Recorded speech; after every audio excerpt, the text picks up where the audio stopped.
DC has a lot of realms, and this comes from the fact that there's over 20,000 comic books published. So I read a bit, looked and studied through DC's cosmic beings and decided on explaining the DC universe.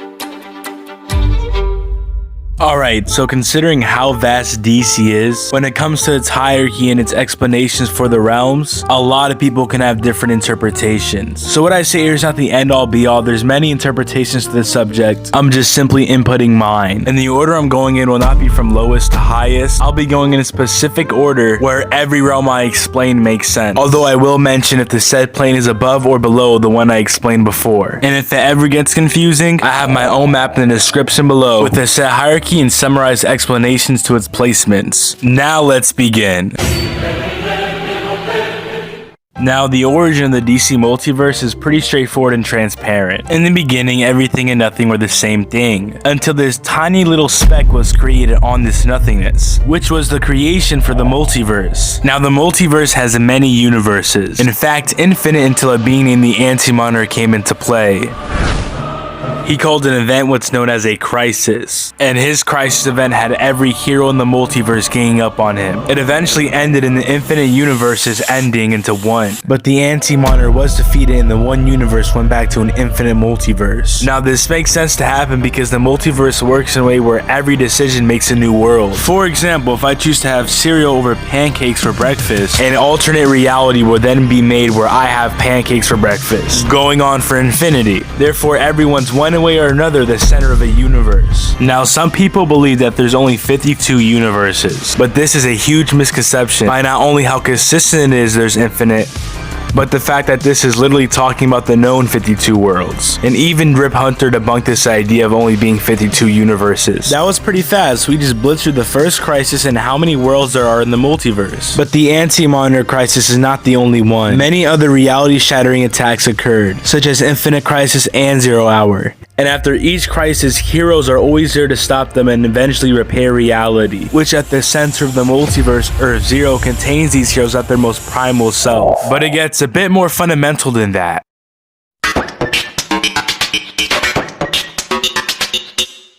So the multiverse has universes, but the reason for their existence is pretty one-sided. Now, what do I mean by that? I basically mean that it's revolved around one character. Let me explain. In Doomsday Clock, there was a being called Dr. Manhattan. His world, the Watchmen universe, was literally trashed. There was no saving it, so he left. He made his way to the DC universe, and like I mentioned before, he's seen all these crisis events. He's seen the damage in reality and tried to fix it, but didn't really go as planned. Because of his alteration to reality, he messed up Wally West's life and created the new 52. But I don't think that was the only reason it didn't have the intended effect. Manhattan is a being who sees and is everywhere. He's literally omnipresent. So he was left in a state of curiosity because he's seen a vision where Superman was punching him and then everything went blank. So he wasn't sure if Superman destroyed him or he destroyed everything.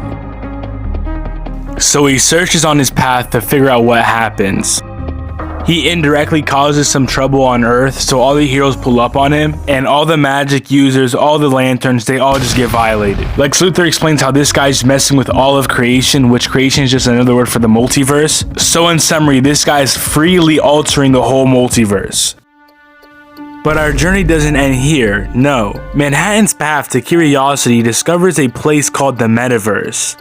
As described, the Metaverse is the center of the multiverse. It's the tree where all the branches of universes come from. So Manhattan attempts to reshape the Metaverse. Each time it's altered, Superman still continuously comes back, therefore concluding that this universe is revolved around Superman.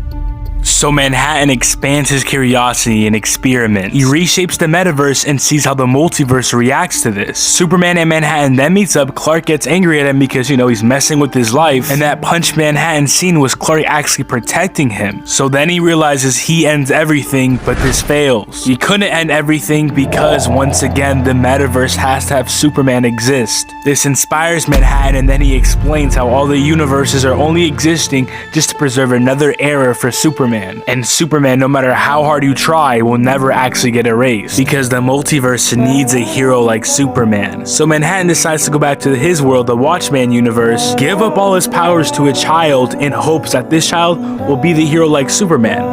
And now that we're talking about the universes, there's something that always interested me about them. With an infinite multiverse, there's bound to be something unnatural in a specific universe. Let me show you what I mean. Usually in these Earths, there's heroes fighting against villains. I mean, the literal universe that's the primal setting stone is Earth Zero, where all the League members look as how we regularly see them. So it would seem out of our habitat when we see Justice League members that are literally demons or tiny babies, or maybe even vampires. And in some Earths where there's no League members at all and they're just fiction. Earth 33 that literally represents us and the editors of our comic books. When the Incarnate team traveled there, they literally talked to the editor of the comic book. But there was always one Earth I had in mind. One Earth that always stood out from the rest. Where one character that stood out even more. An Earth where the Justice League members are girls. Seems pretty euphoric, right? Well, not so much. Because in this world, Batman as a girl became something more. The Batgirl who laughs? I know, it sounds confusing because there's already a Batman who laughs. And I guess this Earth's Batman resembles the literal same exact origin as the original one, where they kill Joker, get toxified, and then become an insane killer, with the mindset of Batman. And after the original Batman Who Laughs was defeated, she ran her own terror and got the Infinity Gauntlet from DC, but was eventually stopped by the Justice League Incarnate. And I think that's enough universes for this segment. Other than the multiverse is the lowest in the DC hierarchy, and there's much more far beyond, where even the term multiverse means a much more profound collective. And I think you guys should buckle up because it gets a lot more intense from here. But anyways, let's begin. Although there's not much to explain for the bleed, it's a necessary for the multiverse, and it's very powerful. The reason I say this is because it literally contains the multiverse I explained before. It's its lifeblood, and when you go into it, you can go anywhere. I say it's powerful because the Guardians of the Universe see it as an immense power, and when you channel it, your strength becomes nearly limitless. A being known as the Monitor, whom we will get into later on, claims it has infinite possibilities. But why? Well, we know the universe is emerged from the bleed, and when you travel through it, you can travel into events that are literally playing. As described, it's a space between universes that's outside of time and holding all dimensions. So the bleed has infinite possibilities playing out because it has infinite universes all playing simultaneously. And that is, my friends, the bleed. Yes, it is stronger than the multiverse, but everything listing afterwards is far beyond it. And if you aren't sure what this map I'm using is, it's a canon map from DC that showcases its hierarchy. Although some terms I do use aren't going to be on it because it's semi-outdated, which is why I made my own map in the description. So the Sphere of Gods is one of the most important places in the DC multiverse. And when I use the term multiverse now, it's not talking about, oh, the universes. No, it's much more profound than that. I'm talking about the universes and everything up to the source wall, something we will get into later on. Now, starting with the Sphere of God, we will begin with the most iconic settings, New Genesis and Apocalypse, and the rulers, Highfather and Darkseid. Before even the Big Bang, there was a war between the old gods. Now, if you're wondering, yes, the old gods are from the Sphere of Gods as well as any other god. Now, the war that these entities had drew so much conflict that it made two worlds. One known as Apocalypse, where Darkseid would reign, and another known as New Genesis, where Highfather would rule. This was the birth of the new gods, and as well as the start of a never-ending battle of good and evil. But this wasn't any ordinary evil. This was evil beyond time and space. Beyond all time and space, as a matter of fact. You see, Darkseid is the very Platonic concept of evil. He is true darkness. Which is one of the reasons why Batman says this plane is Platonic. Well, if it's not the only reason Batman says that, then what else, midget? Well, that's easy. Batman's referencing all the other conceptual new gods, such as Highfather, Metron, and even Becca, and any other new god that's a god of something, because that's what they are. They're defined by what they're gods of, which is why it was impossible for Batman not to have sex with the god of love. And now that we have that out the way, then who's the strongest out of all of them? Well, I think it's Highfather. And I know. What about Darkseid? What about Darkseid? Darkseid's strong, but hear me out. The new gods worship a being called the Source. It's where they go in the afterlife. It's who New Genesis contacts when they need help. The Source is beyond Darkseid and beyond any other god. And it's even more OP than that, but I'll just say it's beyond gods right now, because the Source is an entity that I'll be getting into way later on. So you see, Highfather got his name Highfather because he channeled power from the Source with his staff. Before that, he was just Badunks. But after that, he became OP. He obtained all-powerful power, and even when Darkseid lost all his powers, he wanted the staff because he knew it contains unimaginable strength that can just channel back the Omega effect. Which is why when we look into the guidebook, they say that Highfather is the strongest of all the gods.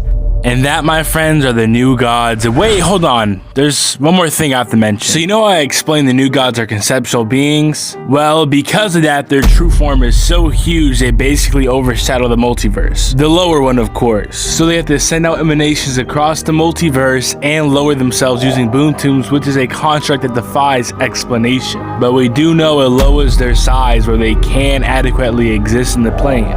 And that, my friends, is the new gods explained.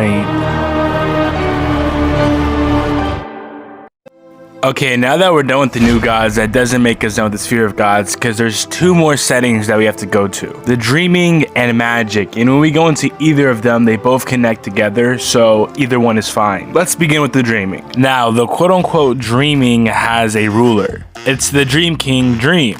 And Dream has siblings, and they're all also defined by what they are. Just like his sister Death, or his brother Destruction, or Destiny, they're all those concepts. And this group is called the Endless. All the Endless members are fundamental concepts for the multiverse, or in other words, creation. And when creation goes away, the only Endless that would survive is Death, because her function jurisdicts to many other creations than just one simple DC one. But this is a little off topic, because the main point here is Dream of the Endless. See, in the beginning, just like the multiverse, when there was nothing at all, and when it started being made, Destiny came into being. After that was Death, and then the third sibling that was born was Dream. Now, part of the dreaming is pretty biblical, as one of his servants, Arcane and Cable, and because of that, the Presence, or also known as God, is now a literal protector for his servants, which this is showcased by a certain mark that he gave to them. And when Lucifer seen this mark, he started explaining it, and even then Lucifer couldn't care less about a mark or about God protecting him. He still tortured him, which left Cain very paranoid. But that's not the only thing about the dreaming that's interesting.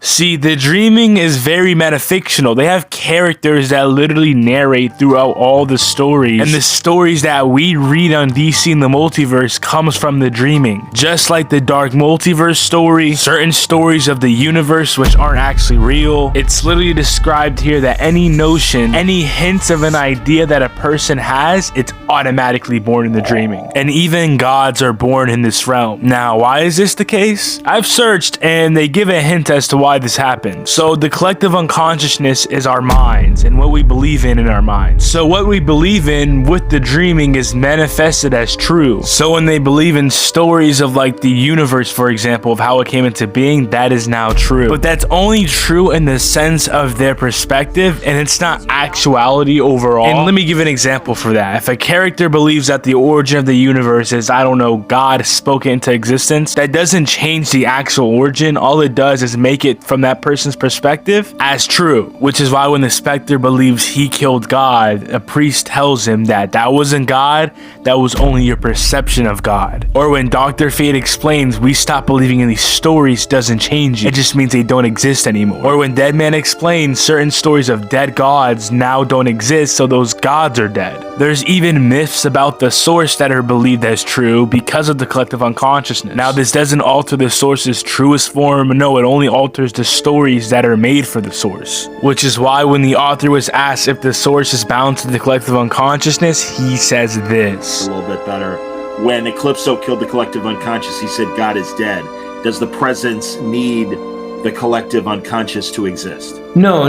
The presence exists without the collective unconscious. The presence exists without the collective unconscious. He said belief is not needed, because the source at its truest state isn't bound to belief, it's just its stories. Now, why do I say the dreaming connects to magic because of all this? Well, it's because magic is belief, and one of the main aspects of magic that we get is the collective unconsciousness. But because of all this, magic is pretty OP. They can literally just destroy comic panels, and the Upside Down Man believed he had limitless and absolute power, so it kind of happened and he just started destroying everyone. So unless you're a being far beyond the collective unconsciousness, you're gonna get destroyed. And the sphere of gods as a whole is a source of all this magic, which is why Dr. Fate explains if they were to destroy the sphere of gods, they would defeat the Upside Down Man, because they're destroying his canvas for power. Hecate, who is magic embodiment, literally gave people magic, and then God started coming to being. Yeah, magic has a whole lot of shenanigans, and as Wonder Woman puts it in words, it's just making the impossible possible. Magic is the act of making something out of myth into reality. It's the fundamental basis of the sphere of gods. The sphere of gods is beyond the multiverse, a plane outside any other plane I mentioned before. But although powerful, there's still much more to discover.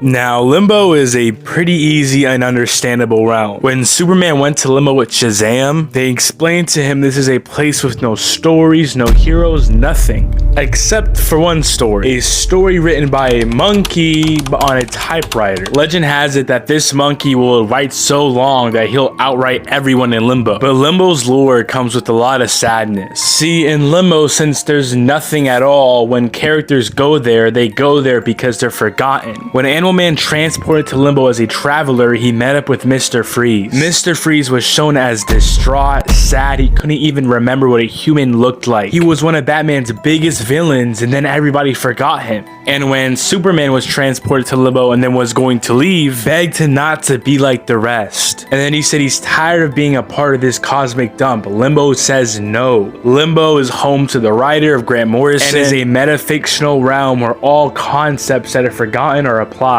Limbo's beyond belief, beyond everything else I've named. But not for good reasons, of course. It's because it's the last outpost of existence. The final dump, nothing more, nothing less. A place where characters go when they have nothing left.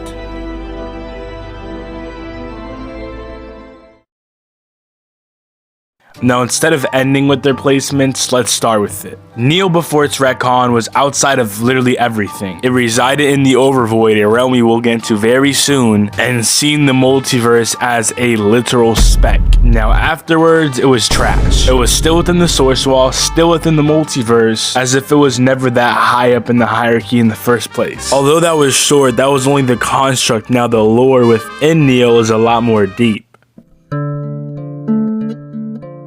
So let's start off with Neil's most powerful beings, Mandrak and Cosmic Armor Superman. So a monitor named Zilovala went to Superman and asked him for help to protect reality because this being named Mandrak was gonna come and feed on the multiverse and she needed help. Now, how is Superman gonna fight against this multiversal being in base? Well, he's not fighting in base. He's using something called the Story of Superman in order to defeat Mandrak. He's literally evil personified in the plot. So you know how like villains take over or want to take over in the story? Yeah, Mandrak embodies that to its highest. So he literally alters the plot on his side and consumes narratives. And Superman is pretty much like the ultimate hero. He's the ultimate good that even in the darkest and the hopeless situation, he'll still come on top. So even against like absolute beings like Mandrak, who are the concept of evil, and I know Darkseid's the concept of evil, but like Mandrak's just evil beyond evil. That's all it is.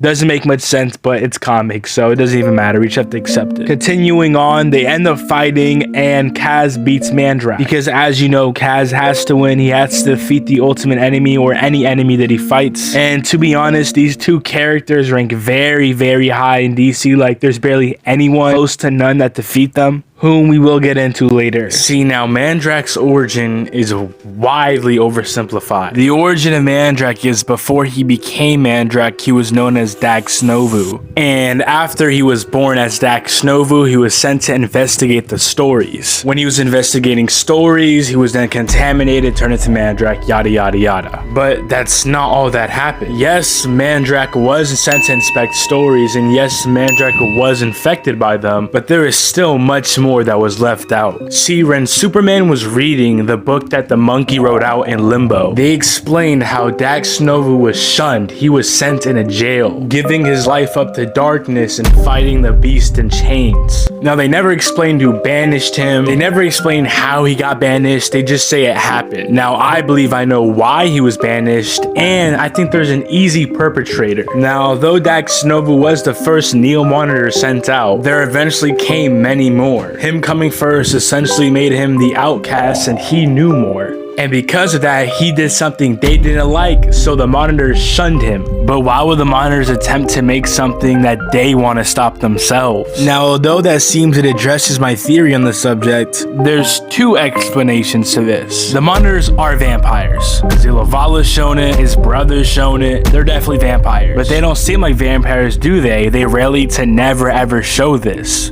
Because they want to move away from this. They want to hide what happened. They never intended for their doings to make this monster. All they wanted to do was shun him for revealing to them their true faces, for revealing to them that they are evil vampires. Which is why when Superman goes to Neo, they say that it is them to blame for this. It is their darkest secret. And no matter how hard they try to move on and seem as if it never happened, there's always still that vampireness inside of them. Which is why even when they seemed good, as soon as Superman said Mandrak, they showed their true face.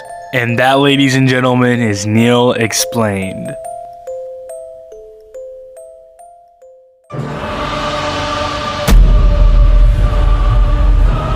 The source wall was never intended to be implemented in the multiversal structure. You see, at the origin of the multiverse, when a being named Perpetua was making it, and this is definitely spoilers to what I'm explaining later on. But moving on, Perpetua made the multiverse, but she made it wrongly. She made it bad. And because of that, the people who governed Perpetua, the cosmic beings, came down from their realm to judge her. And their way of judging Perpetua, at least a minor judgment, because there is a bigger judgment from the source. They made the construct called the source wall, made to imprison her until final judgment from the source. But that's not the full reason the source wall was made. There's also another reason. See, the way the cosmic beings were contacted was by Perpetua's son. They sent out a signal to their realm, which then made them aware of what was happening, so they came down. So the source wall was also implemented to prevent any signals from going to their realm. So the source wall is now a boundary for the multiverse and for any other multiverse within the greater Omniverse. The greater Omniverse being the realm where these cosmic beings reside. The source wall stretches beyond infinity, and any realm I've named before other than pre-Retcon Neil in the Overvoid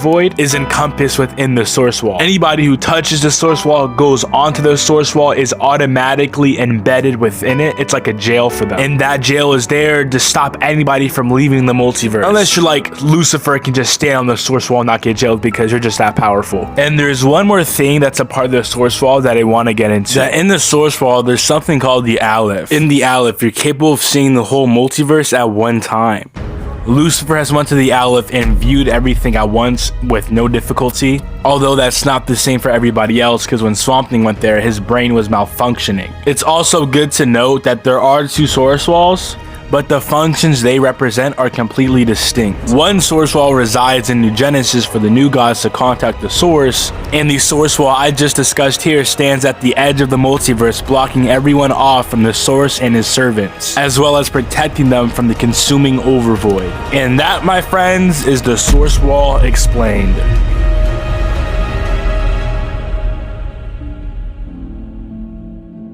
This is a perfect example of what I mean when I say I'm not going in the direct hierarchy order, because the Overvoid, even though I'm talking about it right now, is far beyond the things I'm going to explain later on, except for one. The Overvoid is noted as the white page of the story. Any DC comic that you read is on the Overvoid. It's the idea of the white page where the writer puts stories. But it's not just a white page, it's a sentient white page that births concepts. And because of it being sentient, the first time ever when stories were written on it, it was noticing them. The Overvoid was confused as to why stories are being put on it, so it sent out Dax Novu to investigate these stories. As we know, Dax Novu is Mandrak, and we know where that went from in my earlier explanation on the monitors. Back to the Overvoid, it not only made Dax Novu, but it also made the three brothers. The Overvoid contains infinite multiverses, is beyond thought, beyond space, beyond time, beyond contradictions. This is the space where everything comes down to non-existent, and things that go into it directly get erased on a conceptual level. The Overvoid is infinite and eternal. It's an abstract intelligence that has infinite will. The multiverse from the Overvoid's perspective is a infinitesimal flaw, and the size of infinitesimal is like the smallest you can get. Before gods was the void, before everything was the void. It is the nothing and the everything that I described earlier. It is the nothingness that this small multiverse was built on. And that, my friends, is the Overvoid.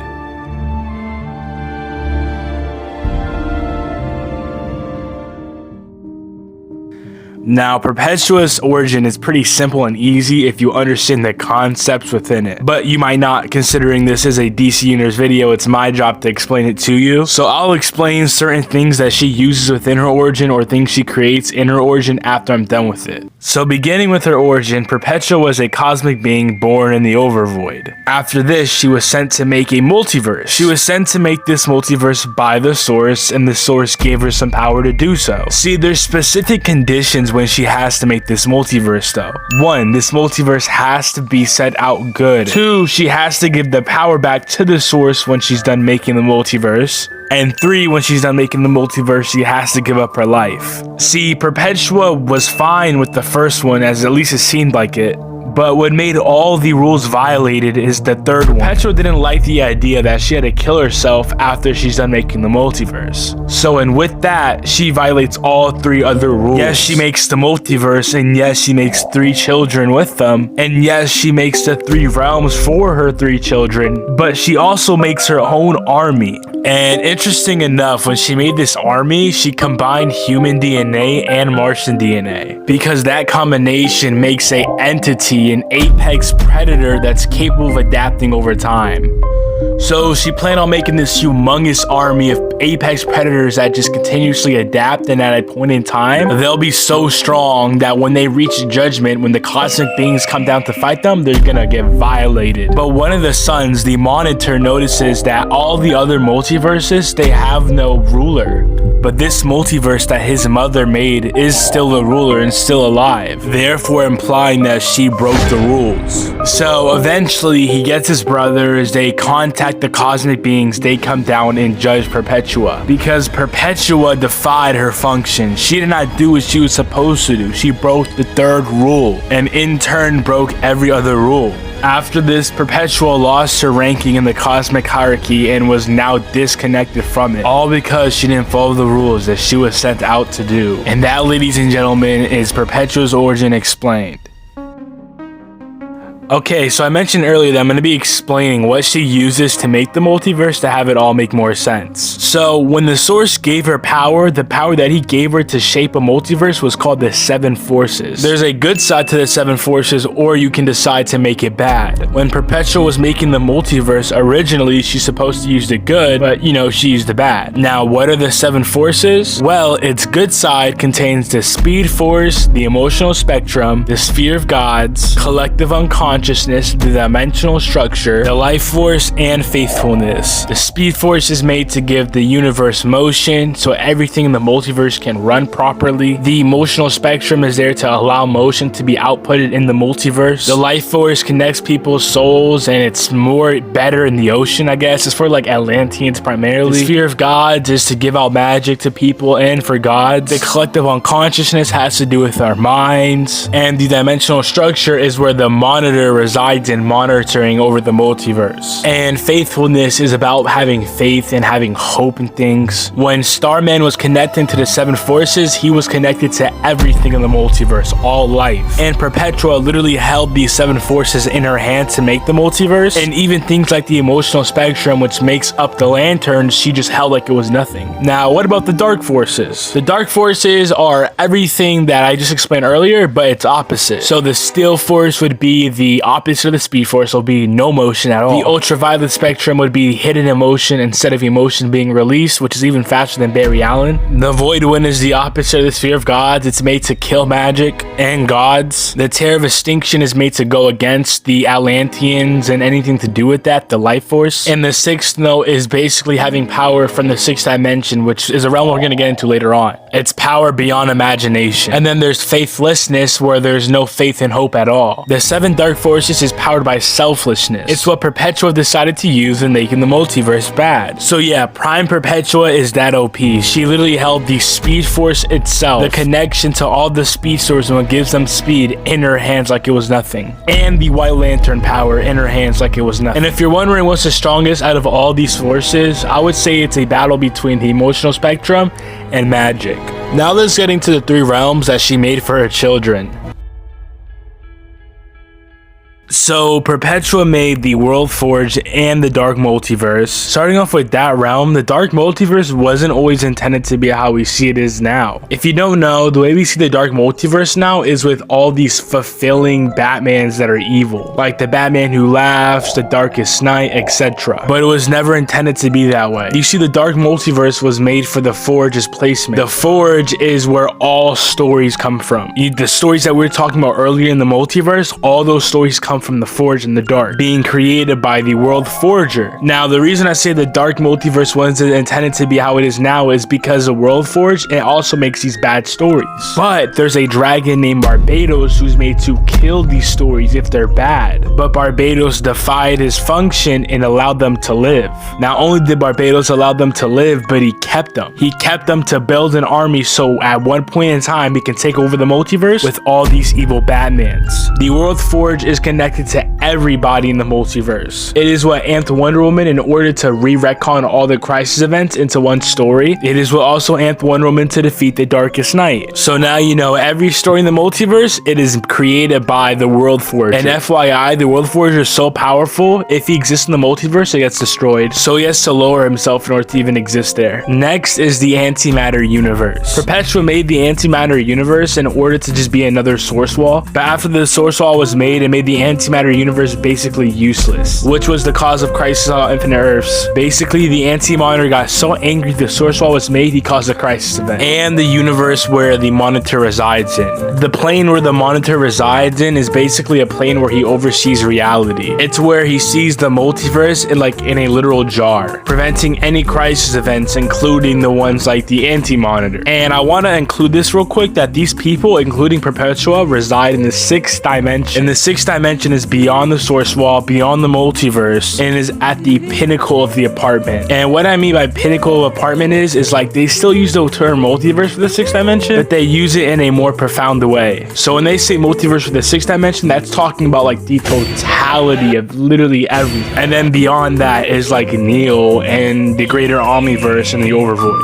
But moving back to the sixth dimension, the beings there are the most powerful in the multiverse. Dr. Manhattan, the Speedsters, everyone, Superman, all below these beings. And right below the sixth dimension is the fifth dimension, which is essentially omnipresent within the multiverse. But when I say multiverse here, that's only talking about the source wall below and not the multiverse in the sixth dimension. Because as we know, the sixth dimension is beyond the term multiverse when referencing the source wall. The World Forger has made his own multiverse multiple times in the sixth dimension. And the beings from the sixth dimension are also beyond imagination. They're just insanely powerful. Next, we're going to be getting into even more powerful beings, the cosmic beings that come from the Omniverse.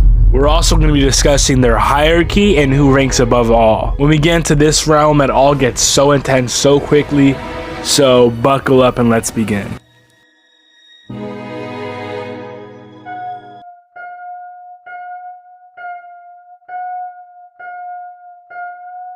I have been mentioning these entities since the very start, but before I start explaining them, let's lay out some stuff real quick. The greater omniverse is where all these beings reside in. The greater omniverse contains an infinite amount of multiverses, and these beings in the greater omniverse all come a part of the same hierarchy. It's called the omniversal hierarchy. The beings a part of the omniversal hierarchy are inherently greater than anybody in the multiverse because this hierarchy extends in power far beyond it. Now let's start explaining these beings. Now, the people who really make these multiverses are known as the hands. There should be an infinite amount of hands considering there's an infinite amount of multiverses. Each hand creating a multiverse with power sourced by the source. Now, as I've explained before, these hands are supposed to die right afterwards, and when they die, they ascend even higher. Here's a clip of the author explaining it more in depth. Supposed to. She was kind of a nascent thing, and if she did what she was supposed to, she was supposed to ascend. She dies with the death of the multiverse itself. She makes her body and her essence goes into it, like a parent to a child, you know, giving your life to the thing after you and letting it live on. And then her soul or her essence or whatever it is at that level was supposed to kind of then ascend to be these other beings, you know? Yeah, so the idea is like there's some sort of an unseen council of things going further and further up until you reach the presence or the source, right? Yeah, and now that you see when these hands die, they ascend far beyond than what they were before and even govern over their original state. I guess this group that ascends is still considered a hand, just a stronger one. These hands essentially protect reality now, because the point of these multiverses being made is with the intention of that these multiverses will ascend in goodness. So for example, if a crisis event happen, that's not supposed to happen in the multiverse, and that's when these ascended hands come into play. When the darkest night was eating away at all of reality and wanted to make the multiverse his own bad world, the ascended hands, the ones who protect reality, came down and just erased it with no difficulty. And not only that, they erased the whole multiverse because they seen it was a bad multiverse. They brought it back though because Wonder Woman was so good as a person that they decided to bring it back because they seen that, yeah, maybe this world has a second chance. A part of the hands are the cosmic raptor that we've seen come down and trap Perpetua. That was one of them. These hands are the hands of the presence, or also known as the source. They are his servants and they do what he wants them to do.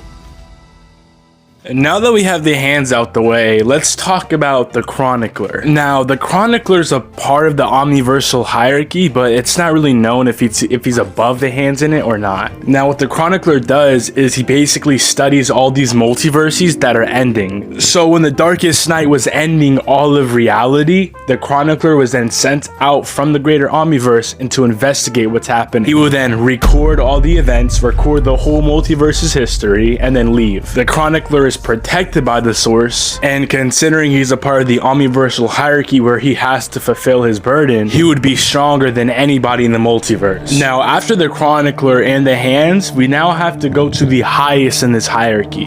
The most powerful being in this hierarchy is the source. The source is the one sending all these people out to do all these things. The source is an infinite and eternal being, and he's always existed, but there was a time when he wasn't noted as the source. The title The Source was given to himself as a meaning to do something in the void, which is why they say the Source was born in the darkness, because this personality trait was given to this entity in the darkness, in the void. So think of the Source as a more so personality trait of this being that just wants to give out all his power to others to do things. Imagine it as if a human becomes a robber later on. That's still that person, but that person has now a robber personality trait. But the Source basically made these infinite multiverses because all these infinite multiverses came from his infinite power. The Source is the biggest mystery in the DC multiverse, where all the characters in there have nothing to know about it. Metron, a new god, has studied his whole life to discover what the Source is, but he can never understand it. It's a being beyond conception, and at times, sometimes he takes avatars to intervene with people in the multiverse. Where all the gods originated from was the Source. Where every life, energy, being in the multiverse originated from was the Source. And the only thing arguably above the Source off everything I've listed in this video is the Overvoid, which even then a lot of people think the Overvoid is the Source. And there's one last thing I want to mention that's kind of like in an endless battle with the source, which is the great darkness. See, the great darkness, just like the source, is infinite and eternal. This is sentient nothingness that hates anything that's alive or even exists. And as soon as the multiverse was born on this darkness, he hated it. And until he gets what he wants, he's gonna constantly attempt to consume everything, the omniverse, the multiverse, everything, until it comes back to darkness. But even though all these beings I've named are very powerful, there's still one amongst all, the entity who's truly the strongest in all of DC, God.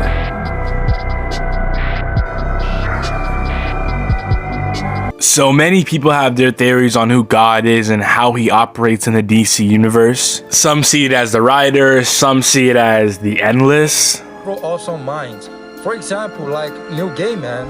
But I have my own theory on this subject, and the evidence is pretty hardcore. So as I've discussed earlier, I have mentioned the presence is the source, but the presence is literally just an emanation of a truer being. He said it himself, the Phantom Stranger has said it. Actually, when the Phantom Stranger said it, he said he was an aspect of God himself. So there's definitely a higher up. Now, when we look back into Lucifer, when the presence is talking to his son, Lucifer, he explains to him with an analogy, even though he's in the void, you're still part of my plan. And he suggests this by saying that this place is a piece of him, it's an aspect. And that's not the only instance when the Overvoid suggests to be an aspect of him. We have author statements, we have it being said it's his unconscious. It's pretty consistent, it's an aspect. But where do we go from there? The Overvoid's an aspect of God, but now what? Well, it's been hinted at multiple times that reality is a dream. At least a dream in perspective of this higher up entity. The Phantom Stranger has said it many times. The very concept of death has implied that this is all a dream drummed up by someone. Hal Jordan talking to a girl has said everything is based off God's imagination. When the Phantom Stranger merged with the Spectre, they both claim that they're thoughts in this divine mind. So we know reality is just God's imagination. We know the Overvoid is an aspect of God. Where do we go from here? Well, in Sandman Overture, they explain how the universe and all these things in the DC are all ideas from God's mind. They as well explain how the mind of God is the void, which would then correlate to when the present says the void is a piece of him, because it's his mind. And that would also correlate to the other statement saying DC is a dream projected by God's imagination. So the Overvoid is the canvas or the mind where these stories or the ideas are put off. And if this evidence isn't hardcore enough, I found something that will blow your mind. And the Spectre issue 10 run, when the Spectre merges with the Overvoid, he essentially becomes omniscient. Keep in mind, this is the Spectre's strongest form. With this omniscience, he claims the divine presence surpasses everybody in creation. But that's not all he says. He also says he contains everything, because the presence contains these ideas in his mind. And right after, he tells Parallax that everything's just an idea drifting through the void, because existence is contained in God's mind as an idea that is dreamed up by him. And that, ladies and gentlemen, is the DC Universe explained. Thank you very much.